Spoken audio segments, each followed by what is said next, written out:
Hey guys, Jerry from Showtime Audio. I have another Bronco in for a full stereo upgrade. Now this is gonna be a stage 3 tailgate. It's a full audio system with a tailgating component. We're gonna show you, we got a bunch of cool gear. We're actually using some gear that we've never used before. It should be really interesting. We're doing a bunch of custom mods, but wanted to show you the truck. I mean, it is amazing. It's my favorite color, so it's already #1 in my book. But the client's just done a ton of upgrades. All the blacked out badges, blackout trim.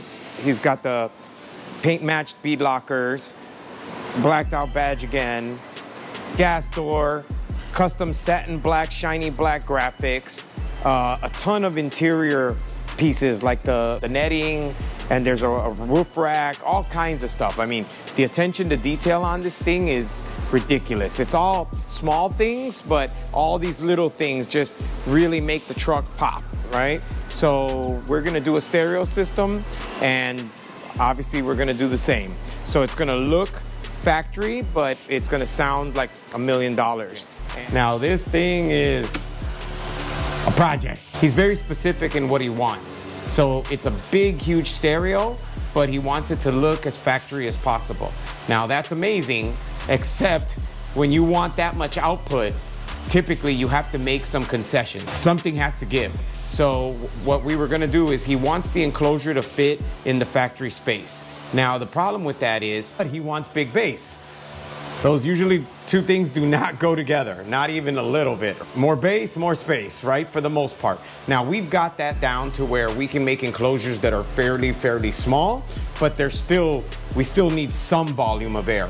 So in order to fit the woofer in the factory location, there's a couple options out there. So there's the JL Audio Stealth Box, which runs a TW1, which is just not a great woofer. I mean, it just doesn't take a ton of power.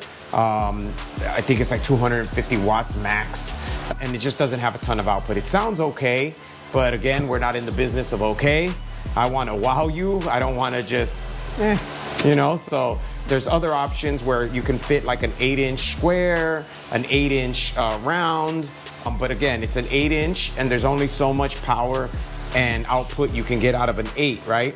So ideally, we want a 10. In a typical situation, the problem becomes, one, physically fitting the 10 and having it fit behind the panel, because the woofer still has excursion. In other words, the woofer moves forwards and backwards.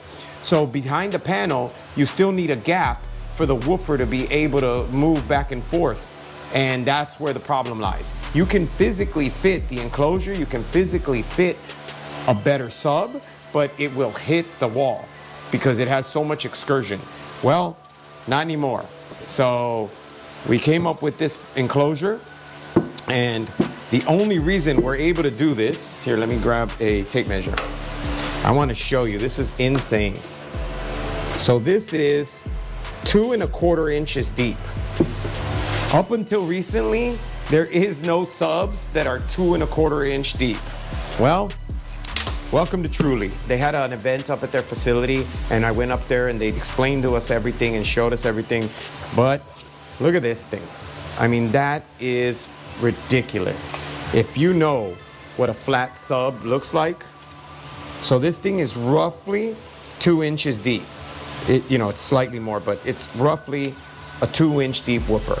And the reason they're able to do that is because the voice coil is around the outside, and then this is your magnet structure. And it's still able to hold 600 watts RMS, 1,000 watts peak. That allows us to do. So it's a really tight fit, but it physically will fit the enclosure. And we have the excursion. We'll show you once it's in the car. We have the excursion so that it doesn't hit the wall. But now we have an actual 10-inch woofer that can take 600 watts and give us a ton of bass compared to everything else that's available on the market. Before this woofer, this wouldn't have been possible. The other challenge is that we're doing a 9-channel system. So we're doing a Audison 8-channel DSP amplifier, as well as a 1,000-watt monoblock Audison amplifier. But again, the client wants to see none of it. So it's like, okay, awesome, but where do we put the stuff, right? Where do we put the amplifiers? So what Hondo did is, the reason for this is the amplifiers will fit here and another one stacked on top of it. We'll show you more once it's in the car, but that will actually, yeah, the wires will be this way. And then there'll be 2 amplifiers stacked. So now in this quarter panel, you will have 2 amplifiers, an 8-channel and a monoblock, as well as a 10-inch sub, all behind the factory panel. I mean, to do that was an insane amount of work, planning, fabrication. The result will be the car will look 100% stock, but it will sound like $1 million. I mean, because we're just gonna have so much power, and then we have a 10-inch woofer. It's gonna be phenomenal. So a lot of the enclosures, other than the JL, which is fiberglass, but a lot of the enclosures on the market are wood stack fab, which is what we did here on the front. But in order to get more airspace, we glassed this rear pocket. I don't know if you can see that, but it goes all the way over there. So this way we can get the airspace that we need for the woofer. The other nice thing about the Truly woofer is that it works in like ridiculously small enclosures. Literally, it works in like, the minimum is like 0.25, and ideally, I forgot the number, but it works in really, really small enclosures, and which is also helpful for us because we don't have a lot of airspace to give. The other nice thing about these Truly woofers is that they work in really small boxes, enclosures. The woofer requires a certain amount of air. Think of every box or enclosure has a volume of air, and every woofer requires a certain amount for it to work ideally. So think of it like almost like a drum. It's not a good example, but think of it like a drum. You need a certain size for that woofer to work ideally.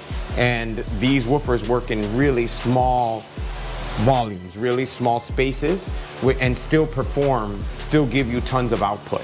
So that's why it's not only is it important that it is physically small, but it's important that it physically works in small enclosures, because that gives us a double benefit, and we're able to fit it in cars and in spaces that we would never, there's no way you could fit any other sub. The JL Audio woofer does work, and it's good output, and we've used it before. We have a video up with using a JL Audio stealth box that the client wanted. And again, it was plenty for that client. For me, more is better, obviously. I'd rather have too much and be able to turn it down than to just have enough. So to me, again, I always err, especially on a convertible a car that you can remove the doors and the roof. I always want to have more than I need, and I can dial it back if I need to. Where if it's not enough, we're done. That's all we got, right? So it's not that the JL is bad per se. If you're just looking for some good bass to fill in the sounds and and you're not a bass heavy listener, fantastic. But if you listen to something that's either more bass heavy or way more output, then you're gonna want a better woofer and more power. Visit our website at showtimeaudiochicago.com.